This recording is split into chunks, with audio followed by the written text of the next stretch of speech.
অনেকে কষ্ট সহ্য করতে না পেরে সুইসাইড করে। যে সুইসাইড করে, বিষ খায়, ঘুমের ওষুধ খায়, কিংবা অন্যান্য পথ অ্যাপ্লাই করে, যখন ফাঁসিতে সে ঝুলে যায়, ফাঁসির মাধ্যমে সুইসাইড করতে গেলে তার আবেগটা, তার কষ্টটা যখন তার ভিতরে আউট অফ কন্ট্রোল শয়তানে বানিয়ে ফেলে, সে আউট অফ কন্ট্রোল হয়ে যায়, তখন সে নিজের হাতে দড়ি বাঁধে, তখন কিন্তু সেন্স কাজ করে না। যখন সে এটাকে রাউন্ড করে, তখন সেন্স কাজ করে না। যখন সে ঝুলাইতে গলার মধ্যে লাগায়, তখনও সেন্স কাজ করে না।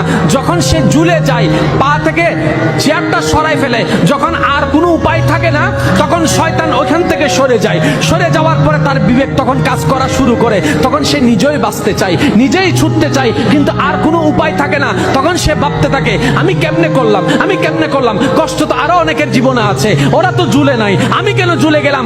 এই জন্য ভাইয়েরা, শয়তান থেকে সবসময় সাবধান থাকতে হবে। তাকে কখনো লাই দেওয়া যাবে না।